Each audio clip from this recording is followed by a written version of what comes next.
ನಮಸ್ತೆ ಕರ್ನಾಟಕ. ಎಲ್ಲರಿಗೂ ಶರಣು ಶರಣಾರ್ಥಿ. ಡಿಜಿಟಲ್ ಬುಕ್ ಕನ್ನಡ ಯೂಟ್ಯೂಬ್ ಚಾನಲ್ಗೆ ಸ್ವಾಗತ ಸುಸ್ವಾಗತ. ನಮ್ಮ ಪ್ರಪಂಚದಲ್ಲಿರುವ ಜನರನ್ನ ನಿಮ್ಮ ದೇಶದಲ್ಲಿ ಯಾವುದು ಅದ್ಭುತ ಅಂತ ಕೇಳಿದ್ರೆ ಒಬ್ರು ಪಿರಾಮಿಡ್ ಅಂತ ಹೇಳ್ತಾರೆ, ಇನ್ನೊಬ್ರು ಸ್ಟ್ಯಾಚ್ಯೂ ಆಫ್ ಲಿಬರ್ಟಿ ಅಂತ ಹೇಳ್ತಾರೆ, ಇನ್ನು ಕೆಲವರು the great wall of China ಅಂತ ಹೇಳ್ತಾರೆ. ಇನ್ನು ನಮ್ಮ ದೇಶದ ವಿಷಯಕ್ಕೆ ಬಂದ್ರೆ ನಾವು ಮೌಂಟ್ ಎವರೆಸ್ಟ್ ಅಥವಾ ತಾಜ್ ಮಹಲ್ ಅಂತ ಹೇಳ್ತೀವಿ. ಆದರೆ ನಮ್ಮ ದೇಶದಲ್ಲಿ ಇದಕ್ಕಿಂತಲೂ ಅದ್ಭುತವಾದ ಅತ್ಯಂತ ಅತ್ಯಮೂಲ್ಯವಾದ ವಿಷಯ ಒಂದಿದೆ, ಅದುವೇ ನಮ್ಮ ವೇದಗಳು. ಎಸ್, ಇದುವರೆಗೂ ಮಾನವನ ಚರಿತ್ರೆಯಲ್ಲಿ ಅತ್ಯಂತ ಪುರಾತನವಾದ ಮಾನವ ಲಿಪಿಗಳು ಅಂದ್ರೆ ಅದು ವೇದಗಳು. ಪ್ರಾಚೀನ ಕಾಲದಲ್ಲಿ ಋಷಿಗಳು ತಮ್ಮ ತಪೋಶಕ್ತಿಯಿಂದ ವೇದಗಳನ್ನು ರಚಿಸಿ ತಮ್ಮ ಶಿಷ್ಯರಿಗೆ ಕೊಡ್ತಾಗಿದ್ರು. ಈ ರೀತಿ ಗುರು ಶಿಷ್ಯ ಪರಂಪರೆಯಾಗಿ ಈ ವೇದಗಳು ನಮ್ಮೆದುರಿಗೆ ಬಂದವು. ಈ ವೇದಗಳಲ್ಲಿ ಬ್ರಹ್ಮಾಂಡಕ್ಕೆ ಸಂಬಂಧಪಟ್ಟ ಅದೆಷ್ಟೋ ರಹಸ್ಯಗಳು ಅಡಗಿವೆ. ಸಾಮಾನ್ಯವಾಗಿ ನಾವು ಯಾವುದಾದ್ರೂ ಒಂದು ವಿಷಯ ಸೈಂಟಿಫಿಕ್ ಆಗಿ ಪ್ರೂವ್ ಆದಾಗ ಮಾತ್ರ ಅದನ್ನು ನಾವು ನಂಬ್ತೀವಿ. ಆದರೆ ವೇದಗಳಲ್ಲಿ ಈ ಸೈಂಟಿಫಿಕ್ ಬಗ್ಗೆ ಅದೆಷ್ಟೋ ವರ್ಷಗಳ ಹಿಂದೆಯೇ ನಮ್ಮ ಋಷಿಗಳು ಬರೆದಿಟ್ಟಿದ್ದಾರೆ. ಅದರಲ್ಲಿ ಒಂದು ನಮ್ಮ ಭೂಮಿಯ ಆಯಸ್ಸು. ಇವತ್ತಿನ ಈ ವಿಡಿಯೋದಲ್ಲಿ ನಾವು ಸೈಂಟಿಫಿಕ್ ಆಗಿ ಮತ್ತು ವೇದಗಳ ಪ್ರಕಾರ ನಮ್ಮ ಭೂಮಿಯ ಆಯಸ್ಸು ಎಷ್ಟು ಅಂತ ತಿಳಿದುಕೊಳ್ಳೋಣ. ವಿಡಿಯೋ ತುಂಬಾ ಇಂಟ್ರೆಸ್ಟಿಂಗ್ ಆಗಿದೆ, ಪೂರ್ತಿಯಾಗಿ ನೋಡಿ, ಎಲ್ಲೂ ಕೂಡ ಸ್ಕಿಪ್ ಮಾಡದೆ ನೋಡಿ. ಜೊತೆಗೆ ನಮ್ಮ ವೇದಗಳು, ನಮ್ಮ ಸನಾತನ ಧರ್ಮ ಜೊತೆಗೆ ಹಿಂದೂ ಧರ್ಮದ ಬಗ್ಗೆ ನಿಮ್ಮ ಅನಿಸಿಕೆ ಅಭಿಪ್ರಾಯಗಳನ್ನು ಕಮೆಂಟ್ ಮೂಲಕ ತಿಳಿಸಿ. ಜೊತೆಗೆ ಓಂ ನಮಃ ಶಿವಾಯ ಎಂದು ಕಮೆಂಟ್ ಮಾಡಿ. ಮತ್ತು ಇಂತಹ ವಿಸ್ಮಯಕಾರಿ ಸುದ್ದಿಗಳು ಮತ್ತೆಲ್ಲೂ ಸಿಗೋದಿಲ್ಲ, ನಮ್ಮಲ್ಲಿ ಮಾತ್ರ ಇಂತಹ ವಿಸ್ಮಯಕಾರಿ ಸುದ್ದಿಗಳು ತುಂಬಾ ಸರಳ ಭಾಷೆಯಲ್ಲಿ ವಿಸ್ತೃತವಾಗಿ ತಿಳಿಸುವ ಪ್ರಯತ್ನ ನಮ್ಮದಾಗಿದೆ. ಈ ನಮ್ಮ ಪ್ರಯತ್ನಕ್ಕೆ ನಿಮ್ಮಿಂದ ಬಯಸೋದು ಒಂದೇ ಒಂದು, ವಿಡಿಯೋಗೆ ಲೈಕ್ ಕೊಡಿ, ಖುಷಿಪಡಿ, ನಮಗೂ ಕೂಡ ಖುಷಿಪಡಿಸಿ. ನಿಮ್ಮ ಒಂದು ಲೈಕ್ ನಮಗೆ ಆ ದೇವರ ಆಶೀರ್ವಾದ ಇದ್ದ ಹಾಗೆ. ಬನ್ನಿ ವಿಡಿಯೋವನ್ನ ಶುರು ಮಾಡೋಣ. ವಿಜ್ಞಾನಿಗಳು ರೇಡಿಯೋ ಕಾರ್ಬನ್ ರೇಟಿಂಗ್ ಪದ್ಧತಿಯನ್ನ ಬಳಸಿ ಒಂದು ವಸ್ತುವಿನ ಆಯಸ್ಸು ಅಪ್ರಾಕ್ಸಿಮೇಟ್ ಎಷ್ಟು ಅಂತ ತಿಳಿದುಕೊಳ್ತಾರೆ. ಹಾಗಾದ್ರೆ ನಮ್ಮ ಭೂಮಿಯ ಆಯಸ್ಸು ಹೇಗೆ ತಿಳಿದುಕೊಂಡಿದ್ದಾರೆ ಅನ್ನೋ ಅನುಮಾನ ಕೂಡ ನಮಗೆ ಬರುತ್ತೆ. ಭೂಮಿಯ ಪೊರೆಗಳಲ್ಲಿ ಅತಿ ಪುರಾತನವಾದ ಕಲ್ಲುಗಳನ್ನು ಶೇಖರಿಸಿ ಅದರ ವಯಸ್ಸನ್ನ ತಿಳಿದುಕೊಳ್ಳುವುದರ ಮುಖಾಂತರ ನಮ್ಮ ಭೂಮಿಯ ಆಯಸ್ಸು ಎಷ್ಟು ಅಂತ ಗೊತ್ತಾಗತ್ತೆ. ಭೂಮಿಯ ವಯಸ್ಸನ್ನ ನಾವು ತುಂಬಾ ರೀತಿಯ ಸೈಂಟಿಫಿಕ್ ಮೆಥಡ್ಸ್ನ ಬಳಸಿಕೊಂಡು ಕಂಡುಹಿಡಿಯಬಹುದು.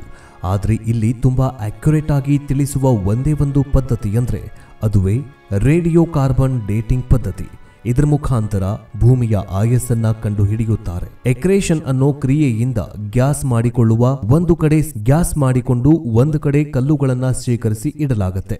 ಜೊತೆಗೆ ಅನೇಕ ಪದ್ಧತಿಗಳನ್ನ ಬಳಸಿಕೊಂಡು ಅತ್ಯಂತ ಪುರಾತನವಾಗಿ ನಿರ್ಮಾಣವಾದ ಕಲ್ಲುಗಳನ್ನ ಭೂಮಿಯ ಆಳದ ಪೊರೆಗಳನ್ನ ಕ್ರಿಯೇಟ್ ಮಾಡಿ ಜಿರ್ಕಾ ಮಿರರ್ಸ್ ಪದ್ಧತಿಯಿಂದಲೂ ಕೂಡ ನಾವು ಭೂಮಿಯ ಆಯಸ್ಸನ್ನ ತಿಳಿದುಕೊಳ್ಳಬಹುದು. ಇಂತಹ ಪುರಾತನ ಕಲ್ಲುಗಳ ಮೇಲೆ ರೇಡಿಯೋ ಕಾರ್ಬನ್ ರೇಟಿಂಗ್ ಪದ್ಧತಿಯನ್ನು ಬಳಸಿ ಅದರ ನಿಖರವಾದ ಆಯಸ್ಸನ್ನು ತಿಳಿದುಕೊಳ್ಳಲು ಸಾಧ್ಯವೇ ಇಲ್ಲ, ಕೇವಲ ಒಂದು ಅಂದಾಜು ಮಾಡಬಹುದಷ್ಟೇ.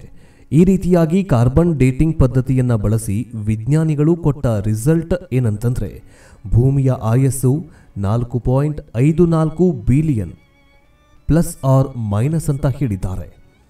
ಈಗ ನಮ್ಮ ಪುರಾಣಗಳ ಪ್ರಕಾರ ನಮ್ಮ ಭೂಮಿಯ ಆಯಸ್ಸು ಎಷ್ಟು ಅಂತ ತಿಳಿದುಕೊಳ್ಳೋಣ. ಕಾಲಕ್ಕಿಂತ ಮುಂಚೆ ಬ್ರಹ್ಮದೇವ ವಿಷ್ಣುವಿನ ನಾಭಿ ಕಮಲದಿಂದ ಸೃಷ್ಟಿಯಾಗ್ತಾನೆ. ಈ ರೀತಿ ಬ್ರಹ್ಮದೇವ ಸೃಷ್ಟಿಯಾದ ನಂತರ ಸೃಷ್ಟಿಯನ್ನು ಕೂಡ ಪ್ರಾರಂಭ ಮಾಡ್ತಾನೆ. ಈ ರೀತಿ ಬ್ರಹ್ಮದೇವ ನಾವು ನೋಡ್ತಾ ಇರುವ ಸಕಲ ಜೀವರಾಶಿಗಳನ್ನ, ಗ್ರಹಣ ಕ್ಷೇತ್ರಗಳನ್ನ, ಈ ಅಖಿಲಾಂಡ ಕೋಟಿ ಬ್ರಹ್ಮಾಂಡವನ್ನೇ ಸೃಷ್ಟಿ ಮಾಡ್ತಾನೆ. ಈಗ ಬ್ರಹ್ಮದೇವನ ಆಯಸ್ಸು, ತಾನು ಸೃಷ್ಟಿ ಪ್ರಾರಂಭವಾದ ಕ್ರಮ ಎಲ್ಲವನ್ನ ಲೆಕ್ಕಾಚಾರ ಹಾಕಿ ನೋಡೋಣ ಬನ್ನಿ. ಈ ಬ್ರಹ್ಮದೇವನಿಗೂ ಕೂಡ ಸಾವಿದೆ, ಇವರಿಗೂ ಕೂಡ ಆಯಸ್ಸು ಇರುತ್ತೆ. ಇವರ ಆಯಸ್ಸು ಎಷ್ಟು ಗೊತ್ತಾ? 100 ವರ್ಷಗಳು.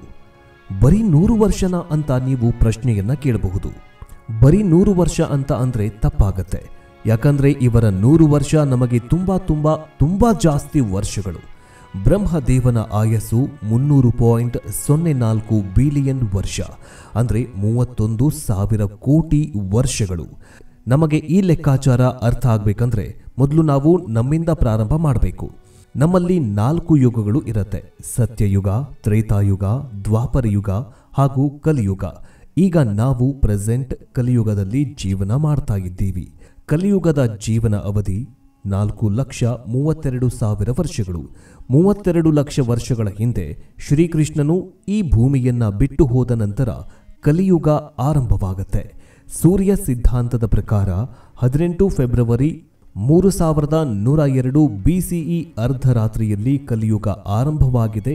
ನಮ್ಮ ಪಂಡಿತರು ಋಷಿಮುನಿಗಳು ಹೇಳುತ್ತಾರೆ. ಕಲಿಯುಗಕ್ಕಿಂತಲೂ ದ್ವಾಪರ ಯುಗದ ಜೀವನ ಅವಧಿ ಕಲಿಯುಗಕ್ಕಿಂತ 2 ಪಟ್ಟು ಹೆಚ್ಚಿತ್ತು, ಅಂದರೆ 8,64,000 ವರ್ಷಗಳು. ತ್ರೇತಾಯುಗದ ಜೀವನದ ಅವಧಿ ಕಲಿಯುಗಕ್ಕಿಂತ 3 ಪಟ್ಟು ಹೆಚ್ಚಿತ್ತು, ಅಂದರೆ 12,96,000 ವರ್ಷಗಳು. ಇನ್ನು ಸತ್ಯಯುಗ, ಇದನ್ನ ಕೃತಯುಗ ಅಂತಲೂ ಕೂಡ ಕರೀತಾರೆ. ಇದರ ಜೀವನ ಅವಧಿ ಕಲಿಯುಗಕ್ಕಿಂತ 4 ಪಟ್ಟು ಹೆಚ್ಚಿತ್ತು, ಅಂದರೆ 17,28,000 ವರ್ಷಗಳು. ಈ 4 ಯುಗಗಳನ್ನು ಬೆರೆಸಿದ್ರೆ 4.32 ಮಿಲಿಯನ್ ವರ್ಷ ಆಗತ್ತೆ. ಅಂದರೆ ಈ 4 ಯುಗಗಳನ್ನು ಬೆರೆಸಿ ಒಂದು ದಿವ್ಯ ಯೋಗ ಅಂತ ಕರೆಯಲಾಗತ್ತೆ. ಈ ರೀತಿ 71 ಯೋಗಗಳನ್ನು ಬೆರೆಸಿದ್ರೆ ಒಂದು ಮನ್ವಂತರ ಅಂತ ಕರೀತಾರೆ. ನಮಗೆ 14 ಮನ್ವಂತರಗಳು ಇವೆ.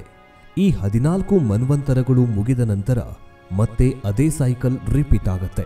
ಹೀಗೆ ಈ ರೀತಿ 14 ಮನ್ವಂತರಗಳು ಮುಗಿದರೆ ಅದನ್ನ ಕಲ್ಪ ಅಂತ ಕರೀತಾರೆ. ಈ ಒಂದು ಕಲ್ಪ ಬ್ರಹ್ಮದೇವನಿಗೆ ಒಂದು ಹಗಲು, ಮತ್ತೊಂದು ಕಲ್ಪ ಬ್ರಹ್ಮದೇವನಿಗೆ ಒಂದು ರಾತ್ರಿ. ಅಂದರೆ 2 ಕಲ್ಪಗಳು ಬೆರೆಸಿದರೆ ಬ್ರಹ್ಮದೇವನಿಗೆ ಒಂದು ದಿನ ಅಂತ ಅರ್ಥ. ಈ ರೀತಿ ಪ್ರತಿದಿನ ಬ್ರಹ್ಮದೇವನು ನಿದ್ದೆಗೆ ಹೋಗಿ ಆನಂತರ ಬೆಳಗ್ಗೆ ಎದ್ದು ಮತ್ತೆ ಸೃಷ್ಟಿಯನ್ನ ಆರಂಭ ಮಾಡ್ತಾನಂತೆ. ಈಗ ನಡೀತಾ ಇರುವುದು 28ನೇ ಚತುರ್ಯುಗ. ವಿಷ್ಣು ಪುರಾಣದ ಪ್ರಕಾರ ಬ್ರಹ್ಮದೇವನಿಗೆ ಈಗ 52 ವರ್ಷ ಆಯಸ್ಸಾಗಿದೆ. ಈಗ ನಾವು ಬ್ರಹ್ಮದೇವನ ದ್ವಿತೀಯ ಪಾದಾರ್ಪಣೆಯಲ್ಲಿ ಇದ್ದೀವಿ. ಅಂದರೆ ಬ್ರಹ್ಮದೇವನ ಮೊದಲ 50 ವರ್ಷಗಳನ್ನು ಪೂರ್ತಿ ಮಾಡಿಕೊಂಡು 52ಕ್ಕೆ ಕಾಲಿಟ್ಟಿದ್ದಾನೆ. ಒಂದು ಕಲ್ಪ ಅಂದರೆ ಬ್ರಹ್ಮದೇವನಿಗೆ ಒಂದು ದಿನ. ಒಂದು ದಿನ ಬ್ರಹ್ಮದೇವ ಅಂದರೆ 1,000 ಮಹಾಯುಗ. 1,000 ಗುಣಿಲೆ 4.32 ಮಿಲಿಯನ್ ವರ್ಷ, ಅಂದರೆ 4.32 ಬಿಲಿಯನ್ ವರ್ಷಗಳು ಅಂತ. ವಿಜ್ಞಾನಿಗಳು ಕ್ಯಾಲ್ಕುಲೇಟ್ ಮಾಡಿದ ಭೂಮಿಯ ಆಯಸ್ಸು ಪುರಾಣಗಳ ಪ್ರಕಾರ ನಾವು ಲೆಕ್ಕ ಮಾಡಿದ ಆಯಸ್ಸು ಅಪ್ರಾಕ್ಸಿಮೇಟ್ಲಿ ಸೇಮ್ ಟು ಸೇಮ್ ಆಗಿದೆ. ಹಾಗಾದರೆ ವಿಜ್ಞಾನ ಶ್ರೇಷ್ಠವೋ ಅಥವಾ ನಮ್ಮ ಸನಾತನ ಧರ್ಮ ಹಿಂದೂ ಧರ್ಮ ಶ್ರೇಷ್ಠವೋ? ಕಮೆಂಟ್ ಮೂಲಕ ತಿಳಿಸಿ. ಇನ್ನು ಈ ವಿಶಾಲವಾದ ಸೃಷ್ಟಿಯಲ್ಲಿ ಎಷ್ಟೋ ಸೃಷ್ಟಿ ಚಕ್ರಗಳು ಮುಗಿದು ಹೋಗಿದೆ, ಮತ್ತಷ್ಟು ಸೃಷ್ಟಿ ಚಕ್ರಗಳು ನಡೆಯಬೇಕಿದೆ. ಬಿಗ್ ಬ್ಯಾಂಗ್ ಥಿಯರಿಯ ಪ್ರಕಾರ ಈ ಸೃಷ್ಟಿ ಪೂರ್ತಿಯಾಗಿ ವಿಸ್ತರಿಸಿದ ನಂತರ ಮತ್ತೆ ವಾಪಸ್ ಹಿಂದೆ ಹೋಗಿ ಒಂದು ಸಿಂಗಲ್ ಪಾಯಿಂಟ್ ಡೈಮೆನ್ಷನ್ಸ್ ಹತ್ತಿರ ಸೇರ್ಕೊಳ್ಳುತ್ತೆ. ಈ ರೀತಿ ಸೇರಿಕೊಳ್ಳುವುದನ್ನು ಸಿಂಗ್ಯುಲಾರಿಟಿ ಅಂತ ಕರೀತಾರೆ. ಈ ಸಿಂಗ್ಯುಲಾರಿಟಿ ಮತ್ತೆ ಸ್ಫೋಟವಾಗಿ ವಿಸ್ತರಿಸುತ್ತಾ ಈ ರೀತಿ ಸೃಷ್ಟಿ ನಾಶವಾಗತ್ತೆ, ಮತ್ತೆ ಸೃಷ್ಟಿ ಮತ್ತೆ ನಿರ್ಮಾಣವಾಗತ್ತೆ. ಇದು ಸೃಷ್ಟಿಯ ಸೈಕಲ್ ಆಗಿದೆ. ಈ ಬ್ರಹ್ಮಾಂಡದ ವಯಸ್ಸಿನ ಮುಂದೆ ನಮ್ಮ ವಯಸ್ಸು ಎಷ್ಟು ಚಿಕ್ಕದು ಅಂತ ನಾವೇ ಅರ್ಥ ಮಾಡಿಕೊಳ್ಬೇಕು. ಈ ವಿಶಾಲವಾದ ವಿಶ್ವದಲ್ಲಿ ನಮ್ಮ ಭೂಮಿಯ ಸ್ಥಾನ ಒಂದು ಧೂಳಿನ ಕಣ ಅಷ್ಟೇ. ಇನ್ನು ನಮ್ಮ ಸ್ಥಾನ ಎಷ್ಟು ಅಂತ ನಾವೇ ಊಹೆ ಮಾಡಿಕೊಳ್ಬೇಕು. ನಿಜ ಹೇಳಬೇಕಂದ್ರೆ ಈ ಬ್ರಹ್ಮಾಂಡದಲ್ಲಿ ನಾವು ಲೆಕ್ಕಕ್ಕೂ ಕೂಡ ಇಲ್ಲ. ನಾವು ನಮ್ಮ ಚಿಕ್ಕ ವಯಸ್ಸಿನಲ್ಲಿ ನಾವು ಮಾತಾಡ್ತಿದ್ವಲ್ಲ, ಆಟಕ್ಕುಂಟು ಲೆಕ್ಕಕ್ಕಿಲ್ಲ ಅಂತ. ಅದೇ ರೀತಿ ನಮ್ಮ ಈ ಬ್ರಹ್ಮಾಂಡದಲ್ಲಿ ನಮ್ಮ ಸ್ಥಾನವೂ ಕೂಡ ಅದೇ. ಒಂದು ಬಾರಿ ಈ ರಾತ್ರಿ ಸಮಯದಲ್ಲಿ ಆಕಾಶದಲ್ಲಿರುವ ನಕ್ಷತ್ರಗಳನ್ನು ನೋಡ್ತಾ ನಿಮ್ಮ ಬಗ್ಗೆ ನೀವೇ ಊಹೆ ಮಾಡಿಕೊಳ್ಳಿ. ನಾನು ಯಾರು? ನಾನು ಯಾಕಿಲ್ಲಿದ್ದೀನಿ? ನನ್ನ ಜೀವನದ ಉದ್ದೇಶ ಏನು? ಆ ಭಗವಂತ ನನ್ನನ್ನು ಯಾಕೆ ಇಲ್ಲಿ ಬಿಟ್ಟಿದ್ದಾನೆ? ಇಂತಹ ಪ್ರಶ್ನೆಗಳನ್ನು ನಿಮಗೆ ನೀವೇ ಹಾಕ್ಕೊಳ್ಳಿ. ಆಗ ನಿಮಗೆ ಅರ್ಥವಾಗತ್ತೆ ನಾನು ಇಲ್ಲಿ ಏನೂ ಇಲ್ಲ ಅಂತ, ನಾನು ಬರೀ ಝೀರೋ ಅಂತ. ಯಾವ ಪ್ರಶ್ನೆಗಳಿಗೂ ಕೂಡ ನಮ್ಮ ಹತ್ರ ಉತ್ತರ ಇಲ್ಲ, ಉತ್ತರ ಸಿಗೋದೂ ಕೂಡ ಇಲ್ಲ. ಇದೇ ಬ್ರಹ್ಮಾಂಡದ ನಿಜವಾದ ರಹಸ್ಯ. ನಾವಿಲ್ಲಿ ನಮ್ಮ ಸ್ವಾರ್ಥಕ್ಕಾಗಿ ಕೆಲಸ ಮಾಡಲು ಬಂದಿಲ್ಲ. ಆ ಭಗವಂತನ ಸೃಷ್ಟಿ ಚಕ್ರದ ನಿಯಮ ಅನುಸಾರವಾಗಿ ಕೆಲಸ ಮಾಡಲು ಬಂದಿದ್ದೇವೆ. ಆದರೆ ಅದು ನಮಗೆ ಎಂದಿಗೂ ಕೂಡ ಅರ್ಥವಾಗೋದಿಲ್ಲ. ಇದೇ ಅತಿ ದೊಡ್ಡ ರಹಸ್ಯ.